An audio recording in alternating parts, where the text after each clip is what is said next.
अस्सलामुअलैकुम student, I am Salman Hasan. Welcome to my YouTube channel Sindh board mathematics.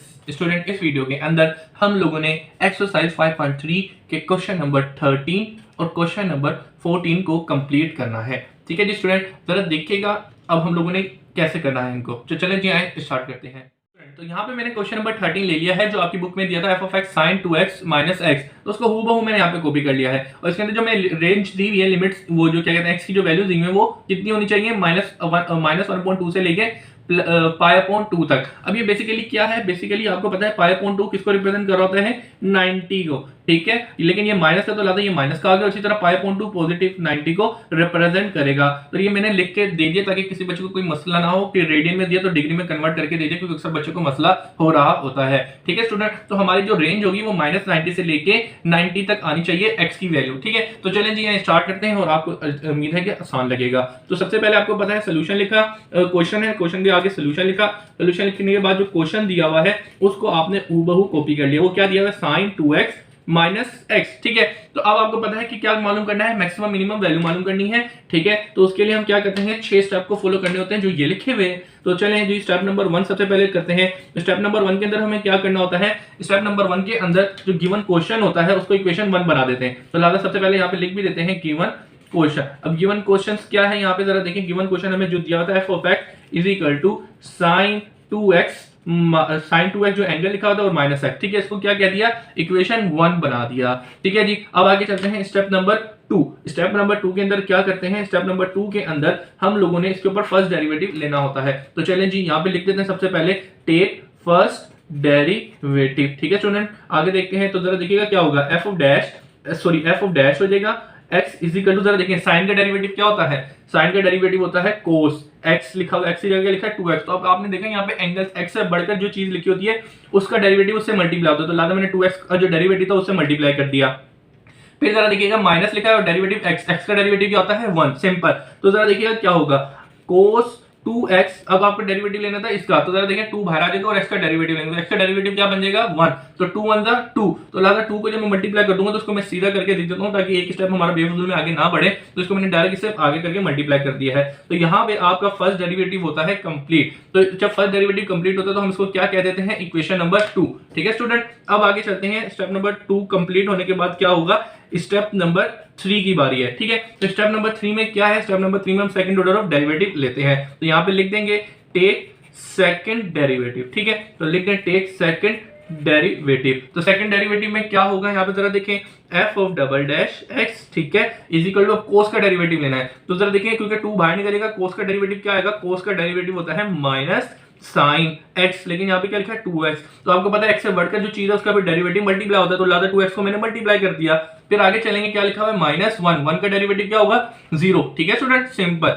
आगे चलते हैं। तो f of double dash x is equal to क्या होगा, अब -2 को मल्टीप्लाई करूंगा, माइनस साइन, तो ये -2 साइन 2x हो जाएगा। और x का डेरिवेटिव जरा देखिए क्या होगा, 2x का डेरिवेटिव आपको पता है 2 आ जाएगा। ठीक है स्टूडेंट, और ये 0 हो जाएगा, खत्म। और ये मल्टीप्लाई हो रहा है 2 को जब मैं इससे मल्टीप्लाई करूंगा तो f of double dash x is equal to क्या होगा, -4 साइन 2x हो जाएगा। ठीक है स्टूडेंट, सिंपल। तो जब सेकंड ऑर्डर डेरिवेटिव भी कंप्लीट हो गया तो हम इसको क्या कह देते थे, इक्वेशन नंबर 3। ठीक है स्टूडेंट, तो चलें जी अब आगे चलते हैं। स्टेप नंबर 3 के बाद किसकी बारी आती है, स्टेप नंबर 4 की बारी आती है। तो स्टेप नंबर 4 में हमें क्या करना होता है, स्टेप नंबर 4 के अंदर हमें स्टेशनरी वैल्यू को मालूम करना होता है। तो स्टेशनरी वैल्यू बेसिकली क्या होती है, स्टेशनरी वैल्यू बेसिकली x की वैल्यू होती है। तो x की वैल्यू मालूम करने के लिए हम क्या करते हैं, एफ ऑफ डैश x को इज इक्वल टू 0 रखते हैं। तो x की वैल्यू हमें, एफ ऑफ डैश की वैल्यू कहां से आएगी, फ्रॉम इक्वेशन 2 से आएगी। तो एफ ऑफ डैश की वैल्यू इक्वेशन 2 ये रही, तो वो क्या दी हुई आपको यहाँ पे 2 cos 2x minus 1 is equal to 0। अब यहाँ से x की वैल्यू निकालनी है, जरा देखिएगा क्या होगा, ये माइनस या इज इक्वल टू के उस साइड जाके क्या हो जाएगा,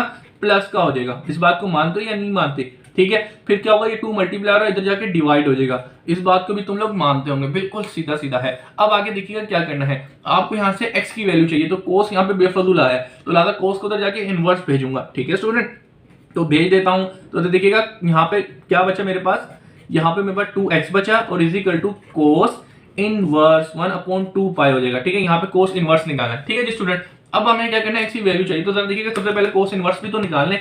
तो आपको बेटा मैं मशवरा दूंगा कि अपना कैलकुलेटर उठाइएगा, शिफ्ट दबा के मोड पे जाके आपने रेडियन के अंदर कन्वर्ट करना है। तो रेडियन 4 नंबर पे है, शिफ्ट दबा के आपने मोड दबाया, ये चीज आ जाएगी, और 4 पे दबाया तो आपका कैलकुलेटर रेडियन के अंदर कन्वर्ट हो जाएगा। क्यों? क्योंकि आपको सारी चीजें रेडियन के अंदर ही मालूम करनी होती है, आपके लिए आसानी रहेगी। ठीक है जी स्टूडेंट, तो अब जरा देखिए क्या निकालना है, कोस इनवर्स। तो कोस इनवर्स दबाया शिफ्ट दबा के, और 1/2 चाहिए, तो लिहाजा 1/2 आपने लिख दिया कैलकुलेटर के अंदर। तो इसको इज इक्वल टू किया, तो क्या है आंसर, क्या आ गया बेटा आंसर? आंसर देखिएगा आपके पास आ जाएगा 1/3 पाई आ गया। ठीक है, तो अब जरा देखिए इसको 2x इज इक्वल टू ये क्या आ जाएगा, पाई/3। समझ रहे हैं? ठीक है, अब मुझे बताएं क्या कोस इनवर्स निकाला, तो ये मेरे पास आ गया। अब यहां पर एक चीज चेक करिएगा, चीज क्या चेक करनी है कि यहाँ पे आपको x की वैल्यू चाहिए, 2x की वैल्यू चाहिए, x की वैल्यू चाहिए, तो 2 मल्टीप्लायर हो जाके डिवाइड होगा। ठीक है स्टूडेंट, तो x इज इक्वल टू यहाँ पे जो x मल्टीप्लाई हो रहा था तो जाके डिवाइड हो जाएगा। ठीक है स्टूडेंट, तो जरा देखिएगा पाई अपॉन ये क्या बन जाएगा, 3 2 6। ठीक है, तो यहाँ पे देखिएगा x की वैल्यू हमारे पास हो गई है कंप्लीट। ठीक है स्टूडेंट, क्या हमें x की वैल्यू जो थी वो मालूम करनी होती है स्टेप नंबर 4 में। तो उसके लिए हम क्या करते हैं, f ऑफ डैश जो हमारी ये इक्वेशन होती है उसको इज इक्वल टू 0 रख देते हैं। तो उसको जब मैंने इज इक्वल टू 0 रखा, ठीक है, और इसको सिंप्लीफाई किया, तो मेरे पास x की वैल्यू कही पाई/6। अच्छा, आपकी नॉलेज के लिए मैं बता दूं, पाई/6 को हम रिप्रेजेंट करते हैं एंगल, इसको 180 से डिवाइड करना पड़ता है, मैं इसको शिफ्ट कर लेता हूँ, 180 डिवाइड बाय 6, हाँ 30। तो पाई/6 बराबर होता है 30 डिग्री के, क्योंकि आगे चल के हमें वैल्यू निकालनी होगी तो cos 30 पुट करेंगे x की जगह। आपको पता है x की वैल्यू पुट करनी होती है, तो आपको कोई कंफ्यूजन ना हो तो इसीलिए मैं लिख भी देता हूं कि भाई पाई/6 इसके बराबर होता है, किसके बराबर होता है, 30 के। अब यहाँ पे आके हमारा स्टेप नंबर 4 होता है कंप्लीट। अब किसकी बारी होती है, स्टेप नंबर 5 की। चले स्टेप नंबर 5 को कंटिन्यू करते हैं।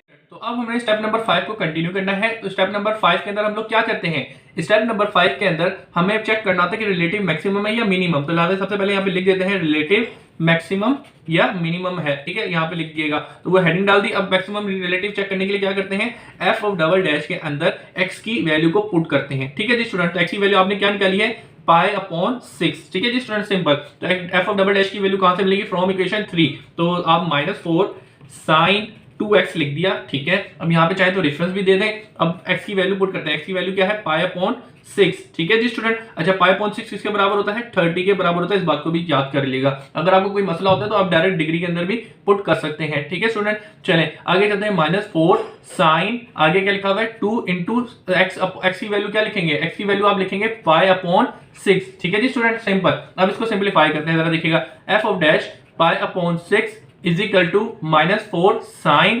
अब जरा देखिए यहाँ पे क्या हुआ, ये वाला 2 और ये वाले 2 को ये 6 से कैंसिल आउट किया, तो ये क्या बन जाएगा, पाई/3 बन जाएगा। ठीक है स्टूडेंट, सिंपल। तो अब इसको निकालते हैं वैल्यू को। तो इसके लिए हमें क्या यूज करना होगा, कैलकुलेटर। तो कैलकुलेटर के अंदर आपने किया साइन और शिफ्ट पाई अपॉन, आपको क्या चाहिए यहाँ पे, साइन। ठीक है, और उसके अंदर क्या वैल्यू चाहिए, पाई। शिफ्ट दबा के आप 10 दबाएंगे, पाई आ जाएगा, और उसके अपॉन में क्या चाहिए, 3। तो आपने इसके 3 लिया है, तो ये साइन निकाल लिया, क्या आ गया ये, और मल्टीप्लाई बाय -4, मल्टीप्लाई बाय -4। ठीक है, इसको मल्टीप्लाई किया तो आपका आंसर क्या है, -पाई/√3 आ गया। ठीक है स्टूडेंट, तो जरा मुझे बताएं, एफ ऑफ डबल डैश पाई/6 क्या है आपके पास, नेगेटिव आ गया ना। ठीक है स्टूडेंट, जब नेगेटिव आता है तो हम क्या कहते हैं भाई, अगर एफ ऑफ डबल डैश हमारा नेगेटिव आ जाए हम क्या कहते हैं, रिलेटिव मैक्सिमम है। ठीक है स्टूडेंट, तो लिहाजा यहाँ पे एक मशहूर जमाना लाइन जो होती है वो लिख दें, at x is equal to pi. Pi को हम किससे रिप्रेजेंट करते हैं, 30 डिग्री से। ठीक है, आप लिखना चाहते हो लिख दें, वरना आप रेडियन में लिख रहने दें। ठीक है स्टूडेंट, किसी बच्चे को मसला ना हो इसलिए मैं लिख देता हूं दोनों चीजें। अच्छा जी, the at x is equal to pi, the function की स्पेलिंग लिख दें या f of x लिख दें। फंक्शन है रिलेटिव, क्या है, मैक्सिमम है ना, नेगेटिव होता है तो रिलेटिव मैक्सिमम। ठीक है स्टूडेंट, तो यहाँ पे आके स्टेप नंबर 5 होता है कंप्लीट। अब अगला स्टेप हमने करना है स्टेप नंबर 6। तो स्टेप नंबर 6 में क्या करते हैं, मैक्सिमम मिनिमम वैल्यू को मालूम करते हैं। तो उसके लिए x की वैल्यू f ऑफ x के अंदर पुट करेंगे। तो एक मिनट रुकिएगा, मैं नया पेज लाता हूँ और उसके अंदर कंटिन्यू करते हैं। तो यहाँ पे मैंने स्टेप नंबर 6 को करना है। तो स्टेप नंबर 6 में हम क्या करते हैं, फाइंड मैक्सिमम, ठीक है, मैक्सिमम एंड मिनिमम वैल्यू को मालूम करते हैं। तो यहाँ पे हेडिंग डाल दी सबसे पहले, तो भाई मैक्सिमम मिनिमम वैल्यू मालूम करने हैं। तो मैक्सिमम मिनिमम वैल्यू को मालूम करने के लिए हम क्या करते हैं, एफ ऑफ एक्स के अंदर एक्स की वैल्यू को पुट करते हैं। तो एक्स की वैल्यू आपने क्या निकाली थी, पाई/6 निकाली थी। ठीक है स्टूडेंट, और एफ ऑफ एक्स की वैल्यू आपको कहां से मिलेगी, फ्रॉम इक्वेशन 1। तो इक्वेशन 1 ये रही, तो ये क्या दी हुई है आपको, f of x is equal to sine 2x minus x. ठीक है, ये कहां से लिया आपने, फ्रॉम इक्वेशन 1। तो इक्वेशन 1 से हम क्या पुट करेंगे, x की वैल्यू पुट करेंगे, मतलब इक्वेशन 1 ले ली, अब इसके अंदर x की वैल्यू पुट करते हैं। तो देखिएगा यहाँ पे क्या होगा, pi is equal to sine 2x की जगह क्या आ जाएगा पाई अपॉन 6, ठीक है, माइनस पाई अपॉन 6, ठीक है जी स्टूडेंट, सिंपल। जहां जहां क्वेश्चन के अंदर x था वहां पे मैंने पाई अपॉन 6 पुट कर दिया, क्यों? क्योंकि मुझे आंसर यही निकालना था। अब आगे चलते हैं, तो जरा देखिएगा यहाँ पे क्या होगा। सबसे पहले ये वाला 2 और इसको 6 को काटा तो यहाँ पे क्या बच जाएगा, पाई अपॉन 3 आ जाएगा और माइनस पाई अपॉन 6 आ जाएगा, ठीक है जी स्टूडेंट। तो अब इसको करते हैं थोड़ा सिंप्लीफाई। तो सिंप्लीफाई करने के लिए क्या करेंगे, साइन लिखा, ठीक है, आपने साइन लिखा और पाई अपॉन 6 चाहिए तो आपने शिफ्ट दबा के पाई लेके आ गए और डिवाइडेड में क्या चाहिए, 3 चाहिए, ठीक है, तो आपने 3 लिख दिया। तो जरा देखिएगा आंसर आपका क्या निकल के आया, under root 3 upon 2 minus pi upon 6, ठीक है स्टूडेंट। तो ये आपका क्या निकल के आ गया, पाई अपॉन 6, ठीक है। तो आप चाहें तो अपना आंसर यूं भी छोड़ दें और चाहे तो एलसीएम भी ले सकते हैं। मैं कहता हूं यूं ही छोड़ दें, ज्यादा तकलीफ करने की जरूरत नहीं है। तो आपको एफ ऑफ एक्स अंदर जब वैल्यू पुट करी तो सिंप्लीफाई करके ये आया, तो आप यहाँ पे आप लिख दें at x is equal to pi upon 6 the function f of x, the spelling लिख दें या ये लिख दें, कोई मसले की बात नहीं। The function has maximum value, क्यों मैक्सिमम वैल्यू क्यों बोलेंगे, क्योंकि हमने जब स्टेप नंबर 5 में चेक किया था तो मैक्सिमम रिलेटिव मैक्सिमम आया था। तो maximum has maximum value is under root 3 upon 2 minus pi upon 6, ठीक है स्टूडेंट। तो सिंपल, तो ये आपका आंसर मुबारक है। तो यहाँ पे आके आपका क्वेश्चन नंबर कंप्लीट होता है स्टूडेंट। तो अब हम लोगों ने क्वेश्चन नंबर 14 को कंप्लीट करना है, जो कि आपकी बुक में दिया हुआ था। ये इसको हूबहू मैंने कॉपी कर लिया है। जो इसकी हमें एक्स की वैल्यू की रेंज दी हुई थी वो क्या दी थी, -2 और +2, तो उसको मैंने यहाँ पे लिख लिया है, ठीक है स्टूडेंट। तो चले जाए स्टार्ट करते हैं। तो सबसे पहले अब जरा देखिएगा यहाँ पे क्या है, यहाँ पर हमें जो क्वेश्चन दिया था उसको लिख लिया, सोल्यूशन लिख लिखने के बाद हमने क्वेश्चन को हूबहू कॉपी कर लिया है। आपको पता है यहाँ पे मैक्सिमम मिनिमम वैल्यू मालूम करनी है, तो मैक्सिमम मिनिमम वैल्यू को मालूम करने के लिए हम ये 6 स्टेप को फॉलो करते हैं। तो सबसे पहले स्टेप नंबर 1 है। तो स्टेप नंबर 1 के अंदर में क्या होता है, गिवन जो इक्वेशन होती है उसको, गिवन क्वेश्चन जो होता है उसको क्या कर देते हैं, इक्वेशन 1 बना देते हैं, ठीक है स्टूडेंट। तो जरा देखिएगा यहाँ पे क्या होगा, तो 3x की power 4 minus 6x square minus 1, इसको क्या कह दिया, इक्वेशन 1। अब यहाँ पे मैं आपसे एक बात करना चाहता हूँ, वो ये कि बेटा इस तरह का क्वेश्चन देखें बिल्कुल वैसा ही है, बेसिक क्वेश्चन है जिस तरीके से हम लोगों ने पहले क्वेश्चन किए। इसको मैं जल्दी से गुजार देता हूँ और उम्मीद है कि आपको ये चीज समझ भी आ जाएगी, ठीक है स्टूडेंट। अगर नहीं आती तो फिर आप क्वेश्चन वीडियो को देख के आराम से देख लिएगा, आपको सब कुछ समझ आ जाएगा, बिल्कुल इजी ही है, ठीक है स्टूडेंट। मैं तो आपको मशवरा दूंगा कि आप खुद कर लें ताकि आप इजीली कर सकें, आपको खुद भी करना है, ठीक है। अगर कोई कंफ्यूजन होती है तो फिर वीडियो को देख लिएगा। तो फिलहाल मैं अभी वीडियो को जल्दी से गुजार देता हूं ताकि ये इजी गुजर जाए।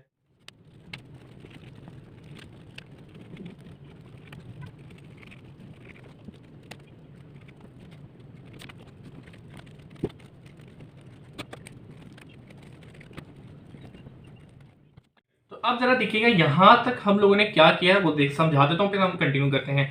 तो आपको पता है इसका मुझे डेरिवेटिव मालूम करना है, ठीक है स्टूडेंट। तो जरा आए, तो सबसे पहले देखिएगा स्टेप नंबर 1 था, गिवन क्वेश्चन को इक्वेशन 1 बना दिया। स्टेप नंबर 2 के ऊपर फर्स्ट, उसके ऊपर इक्वेशन जो क्वेश्चन दिया था उसके ऊपर फर्स्ट डेरिवेटिव ले लिया। स्टेप नंबर 3 के ऊपर हमें सेकंड डेरिवेटिव लेना होता था, तो उसको मैंने डबल डेरिवेटिव लेके उसको डबल डैश कर दिया। अब स्टेप नंबर 4 में हमें स्टेशनरी वैल्यू मालूम करनी होती है, बेसिकली एक्स की वैल्यू। तो एक्स की वैल्यू मालूम करने के लिए हम लोग क्या करते हैं, एफ ऑफ डैश को इज इक्वल टू 0 रखते हैं। तो एफ ऑफ डैश की वैल्यू हमें कहां से मिलती है, इक्वेशन 2 से मिलती है वो। तो एफ ऑफ डैश की वैल्यू जरा देखिए इक्वेशन 2 में क्या दी हुई है, 12x³ माइनस x, तो माइनस 12x, तो उसको मैंने यहाँ पे हूबहू लिख लिया इज इक्वल टू 0। अब यहाँ से मुझे x की वैल्यू मालूम करनी है, ठीक है स्टूडेंट। तो जरा देखिएगा मैं कैसे x की वैल्यू को मालूम करूंगा। तो जरा देखिए इन दोनों के अंदर x और 12 कॉमन आ रहा है, तो वो मैंने कॉमन निकाला, तो मेरे पास ये टर्म बच गई। अब यहाँ पे देखिएगा आइदर और की कंडीशन लगेगी, तो 12 इज इक्वल टू 0 बन रहा है और ये वाली टर्म इज इक्वल टू 0 बन रही है। तो जरा देखिए यहाँ से x की वैल्यू 0 निकल गई और यहाँ से x की वैल्यू क्या निकल के आएगी, तो देखिए माइनस को जाके प्लस का, स्क्वायर को खत्म करने के स्क्वायर रूट लिया, तो x जो था वो प्लस जो था स्क्वायर रूट 1 जो था वो प्लस माइनस 1 बन गया और x की वैल्यू आपके पास प्लस माइनस 1 और 0 आ गई। तो आपको स्टेप नंबर 4 में x की वैल्यू मालूम करनी होती थी, तो यहाँ पे आपके पास x की 2 वैल्यू आ गई है। तो अब जरा देखिएगा यहाँ आपको रेंज क्या दी गई थी, -2 से लेके 2 तक दी गई थी। आपको पता है -2 का मतलब क्या होता है, -2 के बाद -1 0, फिर आता है +1 और फिर +2, ठीक है। अब जरा देखिएगा आपके पास 0 आया है, 0 भी आपकी रेंज के अंदर है और +1 और -1, तो जरा देखेंगे +1 और -1 भी आपकी रेंज के अंदर है। तो इसका मतलब ये है कि ये सारी वैल्यूज को कंटिन्यू करेगा, यानी कि इन x की वैल्यू पे आपको मैक्सिमम मिनिमम वैल्यू देगा। अगर इन रेंज के अंदर आपकी वैल्यू नहीं आ रही होती x की, तो फिर आप उसको निगलेक्ट कर देते, ठीक है स्टूडेंट। तो यहाँ पे आके आपको ये बात तो समझ आ रही होगी कि ये जो a और b हमें दिया जाता है क्यों दिया जाता है, ठीक है स्टूडेंट। तो चलें जी, ये बात हो गई कंप्लीट। फिर आज स्टेप नंबर 5 पे। स्टेप नंबर 5 पे हम चेक करते हैं कि find the relative maximum value है, गिवन वैल्यू है, तो मतलब मैक्सिमम वैल्यू देगा या मिनिमम वैल्यू देगा। तो उसको चेक करने के लिए क्या करते हैं, एफ ऑफ डबल डैश के अंदर जो हमें फ्रॉम इक्वेशन 3 से वैल्यू मिलती है, एक्स की वैल्यू को पुट करते हैं। तो यहाँ पे आप मुझे बताएं एक्स की कितनी वैल्यू निकल के आई है, एक्स की 2 वैल्यू निकल के आई है, एक एक्स की वैल्यू 0 निकल के आई है और एक एक्स की वैल्यू +-1 निकल के आई है। ठीक है स्टूडेंट, तो लिहाजा इसको पुट करते हैं एफ ऑफ डबल डैश के अंदर। तो एक्स की ये एफ ऑफ डबल डैश है, तो इसके अंदर एक्स की जगह 0 पुट करेंगे, तो 36 और एक्स 0 पुट किया स्क्वायर -12। तो इसको सिंपलीफाई करें तो एफ ऑफ डबल डैश 0 था, इज इक्वल टू क्या निकल के आया, 0 का स्क्वायर किया 0, 0 से मल्टीप्लाई किया 0 और -12। तो 0 को मैंने -12 से सब्ट्रैक्ट किया तो -12 आ जाएगा। तो एफ ऑफ डबल डैश 0 निकल के आ गया ये -12। तो आपको पता है कि डबल डैश जब हमारा क्या आता है, नेगेटिव आता है, तो हम क्या कहते हैं, रिलेटिव मैक्सिमम है। तो लिहाजा यहाँ पे एक मशहूर जमाना लाइन कौन सी है कि भाई at x is equal to 0 the function f of the function has relative maximum. क्यों नेगेटिव साइन होता है तो हम क्या बोलते हैं, रिलेटिव मैक्सिमम। ठीक है जी स्टूडेंट, सिंपल। फिर आगे चलते हैं, आगे क्या करना है, x is equal to 1 plus 1। अब क्या करेंगे, जिस तरह यहाँ पे वैल्यू निकाली उस तरीके से यहाँ पे भी करेंगे। तो चले जी, तो जरा देखिए एफ ऑफ डबल डैश के अंदर वैल्यू पुट करेंगे तो x की यहाँ पे क्या वैल्यू है, +-1। तो आपने x की जगह +-1 डाल दी, 36 x की जगह यहाँ पे क्या आएगा, +-1, तो आपने +-1 लिख दिया और उसके ऊपर स्क्वायर रख दिया और -12 है, सिंपल। तब इसको करें जरा सिंप्लीफाई, +-1 है इज इक्वल टू क्या होगा, देखिएगा 36। ठीक है, अब देखिए +1 का होल स्क्वायर किया, आपको पता है 1 प्लस का स्क्वायर करूंगा तो 1 आएगा और -1 का भी स्क्वायर करूंगा तो +1 ही आएगा। तो लिहाजा ये मेरा आ गया 1 -12। अब आगे देखिएगा माइनस, अब 31 को मैंने मल्टीप्लाई किया, किससे मल्टीप्लाई किया, मैंने 1 को मल्टीप्लाई किया 36 से, तो मेरे पास 36 आ गया और -12 करना है, तो 36 -12। तो जरा देखिएगा मेरे पास क्या आंसर आया, मेरे पास आंसर आया 24। तो लिहाजा यहाँ पे मैंने चेक कर लिया ताकि गलती ना हो जाए मेरे से कोई। तो +-1 इज इक्वल टू कितना आ गया, 24। अब मुझे पता है ये प्लस है या माइनस है, ये प्लस क्या है, तो आपको पता है जो चीज प्लस होती है तो उसको हम कहते हैं रिलेटिव मिनिमम है। ठीक है स्टूडेंट, तो यहाँ पे मशहूर जमाना लाइन क्या लिखते हैं, at x is equal to, x की वैल्यू आपने यहाँ पीछे तो 0 पुट करी थी, यहाँ पे क्या पुट करी थी, +-1 द फंक्शन। आप चाहे तो फंक्शन लिख दें या एफ ऑफ एक्स लिख दें, कोई मसले की बात नहीं है। ठीक है, द फंक्शन हैज रिलेटिव क्या है, मैक्सिमम है मिनिमम है, मिनिमम है। क्यों, पॉजिटिव होता है तो हम कहते हैं रिलेटिव मिनिमम है। तो यहाँ पे आके आपका स्टेप नंबर 5 होता है कंप्लीट, हम यहाँ पे चेक कर लेते हैं कि हमारा फंक्शन हमें जो एक्स की जो वैल्यू है वो क्या देगा, मैक्सिमम देगा या मिनिमम देगा। अब हमें क्या करना है, स्टेप नंबर 6। तो स्टेप नंबर 6 में हम मैक्सिमम मिनिमम वैल्यू को मालूम करने होते हैं, जो बेसिकली रिक्वायर्ड चीज होती है। तो उसके लिए क्या करते हैं, put x in equation in F of x. तो एक्स की वैल्यू हम एफ ऑफ एक्स के अंदर पुट करेंगे और एफ ऑफ एक्स हमें कहां से मिलेगा, इक्वेशन 1 से मिलेगा। तो चलें जी यहाँ करते हैं नए पेज पर, तो 1 मिनट जरा रुक जाएं। क्या करने जा रहे हैं, स्टेप नंबर 6 को कंटिन्यू करने जा रहे हैं। तो स्टेप नंबर 6 में हम क्या मालूम करते हैं, find maximum and minimum value. ठीक है जी स्टूडेंट, तो सिंपल चले जी मैक्सिमम मिनिमम वैल्यू को मालूम करते हैं। तो मैक्सिमम मिनिमम वैल्यू को मालूम करने के लिए हम क्या करते हैं, एफ ऑफ एक्स के अंदर एक्स की वैल्यू को पुट करते हैं। ठीक है स्टूडेंट, तो एफ ऑफ एक्स हमें कहां से मिलेगा, फ्रॉम इक्वेशन 1। तो एफ ऑफ एक्स क्या दिया हुआ है, 3x की पावर 4 -6x स्क्वायर एंड +-1। ठीक है जी स्टूडेंट, तो ये कहां से आया, इक्वेशन 1 से आया। लिहाजा आप चाहें तो यहाँ पे रेफरेंस भी दे सकते हैं, फ्रॉम इक्वेशन 1। ठीक है स्टूडेंट, तो आप चले एक्स की वैल्यू पुट करते हैं। तो एक्स की वैल्यू आपके पास जो आई थी उनको दे लिखते हैं, x इज इक्वल टू 0 आया था और x इज इक्वल टू +-1 आया था। तो बारी बारी ये वैल्यू इसके अंदर पुट करेंगे, तो देखते हैं हमारे पास क्या होगा। ठीक है, तो जरा देखते हैं। तो भाई एफ ऑफ एक्स के अंदर एक्स की जगह 0 पुट किया इज इक्वल टू 33। तो एक्स की जगह क्या पुट किया, एक्स की जगह 0 पुट किया, उसके पावर 4 थी, -6 और एक्स क्या है स्क्वायर है तो 0 उसका होल स्क्वायर और -1। ठीक है जी स्टूडेंट, तो इसको जरा सिंप्लीफाई करें, x 0 इज इक्वल टू 0 का स्क्वायर, 0 की पावर 4 ली तो 0 आया और 0 को 3 से मल्टीप्लाई किया 0 आ गया। इसी तरह से 0 का स्क्वायर किया 0 आया, 0 को 6 से मल्टीप्लाई किया 0 आ गया और ये -1। ठीक है जी स्टूडेंट, तो इन द एंड आपका जो आंसर आता है वो -1 आ गया। ठीक है जी स्टूडेंट, तो आपको एफ ऑफ एक्स जो था -1 आ गया। तो आप यहाँ पे क्या लिखेंगे, at x is equal to 0 the function के स्पेलिंग लिख दें, एफ ऑफ एक्स कोई मसले की बात नहीं है। The function has maximum value दी थी या मिनिमम वैल्यू दी थी, इसने मैक्सिमम वैल्यू दी थी, रिलेटिव मैक्सिमम था स्टेप नंबर 5 में, तो लिहाजा वैल्यू मैक्सिमम निकलेगी। तो हैज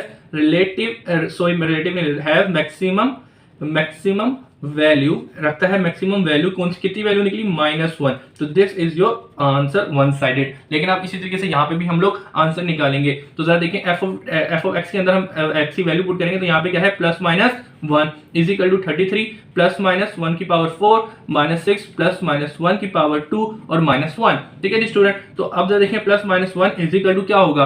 अगर देखिए 1 प्लस 1 की पावर 4 लूंगा तो 1 आएगा और माइनस 1 की पावर भी 4 लूंगा तो मेरे पास 1 ही आएगा, तो लादा 1 लिख दी। आगे चलते हैं, प्लस का स्क्वायर किया तो 1 आया, माइनस 1 का स्क्वायर किया तो मेरे पास 1 ही आएगा, तो लादा वो लिख दिया। उसके बाद क्या लिखा है माइनस 1, सिंपल वो लिख दिया। अब जरा देखिए क्या होगा, plus minus 1 is equal to, अब इनको मल्टीप्लाई करें, 3 1 जा 3, 6 1 जा 6 और माइनस 1 है तो माइनस 1। अब इसको सिंप्लीफाई कर लें तो प्लस माइनस 1 की जब आपने वैल्यू डाली तो जरा देखिए क्या होगा, माइनस 6 और माइनस 1 7 और 3, तो 7 के अंदर से 3 निकाले तो माइनस 4 आ जाएगा आपका आंसर। तो यहाँ पे मैं आपको एक मशवरा दूंगा, अगर किसी को मसला होता है तो अपना साइंटिफिक कैलकुलेटर यूज करें, वहां पे डायरेक्ट वैल्यू डालें, आपके पास माइनस 4 आ जाएगा।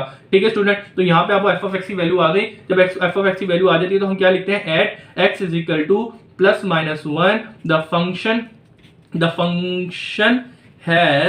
फंक्शन हैज क्या मैक्सिमम वैल्यू आई थी, मिनिमम आई थी, रिलेटिवली मिनिमम आया था स्टेप नंबर 5 में, तो लादा यहाँ पे वैल्यू अब मिनिमम ही निकली, हैज मिनिमम वैल्यू क्या निकली आपके पास, -4। तो दिस इज योर आंसर। तो यहाँ पे आके आपका जो क्वेश्चन नंबर 14 है वो होता है कंप्लीट। उम्मीद है कि आपको सारी चीजें क्लियर हो गई होंगी, और यहाँ पे एक रिक्वेस्ट करता हूँ कि अपने ऐसे दोस्तों से जरूर शेयर कीजिएगा, स्कूल के ग्रुप में, क्लास के ग्रुप में, कॉलेज के ग्रुप में, ट्यूशन के ग्रुप में, जहाँ पे बच्चे मैथमेटिक्स की वीडियो देखना चाहते हो, ताकि जो मैं इतनी मेहनत कर रहा हूँ उन बच्चों तक ये फायदा भी हो और थोड़ा बहुत उनसे फायदा भी ले सकें और अपना पेपर अटेम्प्ट करके अच्छे मार्क्स ले सकें। ठीक है जी स्टूडेंट, तो यहाँ पे मैं करता हूँ अल्लाह हाफिज।